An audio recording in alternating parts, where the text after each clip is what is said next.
சாமிஜி, ம் எல்லார்கிட்டயும் அன்பு காட்டுறது நல்லதா கெட்டதா? ஓம் நம சிவாய நமோ நம.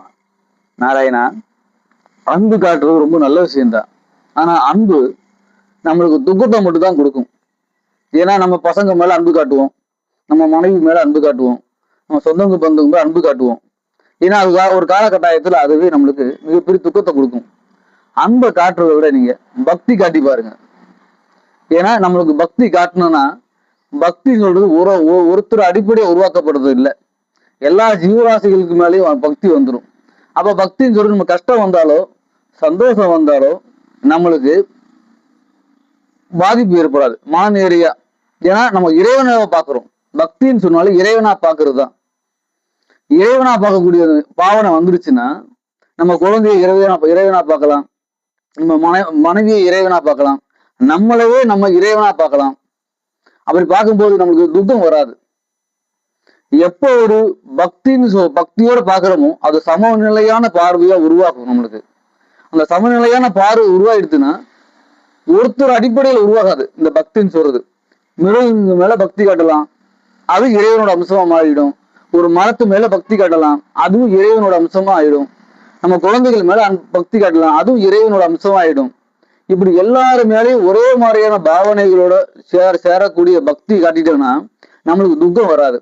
தனிப்பட முறையில் நம்ம அன்பை காட்டுறோம் வச்சுங்களேன், அன்புன்னு சொல்றது ஒரு எதிர்பார்ப்பு உருவாக்கும். நம்மளுக்கு செய்வாங்க, நம்ம அவங்களோட அன்பா இருக்கும்னு.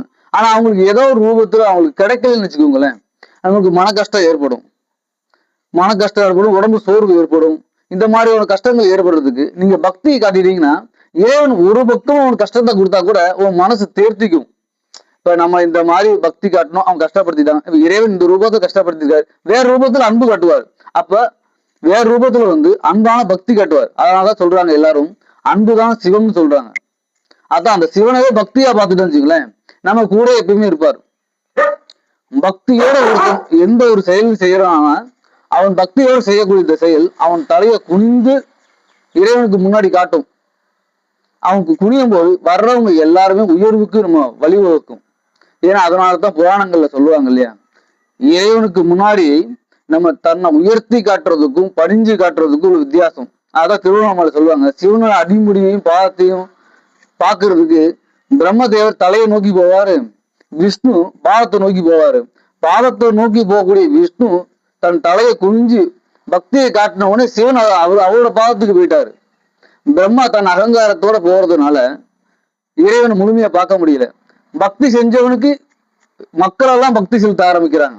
காரணம் என்ன, அவனோட பக்தி அவன் அகங்காரத்தை விட்டு தன குலுங்கி போய் சிவன் முன்னாடி இருக்கிறதுனால இன்னைக்கு உலகம் முழுக்க அவருக்கு கோயில் கட்டி வழிபடுறாங்க. அவருக்கு சிவன் கொடுத்த வரமா அமைஞ்சிருச்சு. அதே பக்தி இல்லாம தன் அகங்காரத்தை காட்டும் போது பிரம்மாவுக்கு எந்த இடத்துலயுமே கோயில் அமைக்கப்படலை. காரணம் என்ன, தன் படிப்புனால தன் அகங்காரத்தினால பக்தி போயிடுச்சு. அதனால ஒவ்வொரு ஜீவராசிகளுக்கு மூலமும் நம்ம செய்யக்கூடிய ஒரு அன்பை விட நீங்க பக்தி காட்ட ஆரம்பிச்சிட்டீங்கன்னா அதுல நம்மளுக்கு கசப்பான இது வராது, ஆனந்தம் மட்டுமே கிடைக்கும். அதனால்தான் எந்த ஒருத்தரும் தன்னுடைய சிரசை குனிந்து அன்பினால பக்தினால செய்ய ஆரம்பிச்சிட்டோம்னா நம்ம உயர்வுக்கு போயிடலாம். அன்பு நல்ல விஷயம்தான், அதே அன்பை பக்தியா மாத்திடுங்க. தசரதர் ராமர் மேல ரொம்ப பக்தி இல்ல, அவர் மேல பக்தி வைக்கல, அன்புதான் அதிகம் வச்சாரு. ஏன்னா அதே ராமர் தன் காட்டுக்கு போன உடனே என்னாச்சுன்னா அந்த அன்பை தாங்க முடியல, ராமர் பிரிஞ்சு போறாருன்னு. அதே பக்தியா மாத்தி இருந்தாருன்னா கஷ்டம் இருக்காது. அதைதான் கிருஷ்ணர் சொல்றாரு தன் தாய் தகப்பனுக்கும், என் மேல அன்பு வைக்காதீங்க, என்னை கடவுளா நினைச்சு பக்தி வைங்க, உங்களுக்கு இந்த ஜென்மத்தில் கஷ்டமே வராதுன்னு. ஏன்னா கடவுளா பார்த்துட்டு வச்சுங்களேன் நம்மளுக்கு கஷ்டமே வராது. அதே நம்மளுடைய குழந்தை, நம்மளுடைய சொந்தம், நம்மளுடைய சொந்தக்காரங்க, நம்ம பசங்க தான் இருக்காங்கன்னு சொல்லி பக்தி அதிகம் அன்பு அதிகமா காட்டிட்டோம்னா நாளைக்கு அவங்ககிட்ட ஒரு ரிஃப்ளெக்ஷன் சரியா வரலாட்ட நம்மளுக்கு மனசு தாங்காது. அதே இது எல்லாமே நீங்க பக்தியை காட்டி பாருங்க, இதெல்லாம் கடவுள், இந்த கடவுள் தான் அந்த கடவுள், இங்க எல்லாமே கடவுளா மாறிடுவாங்க. நீ செய்யற செயல்கள் முழுக்குமே கடவுளாவே மாறும். அப்போ உங்க கஷ்டம் சொல்றது எந்த ரூபத்திலயும் வராது.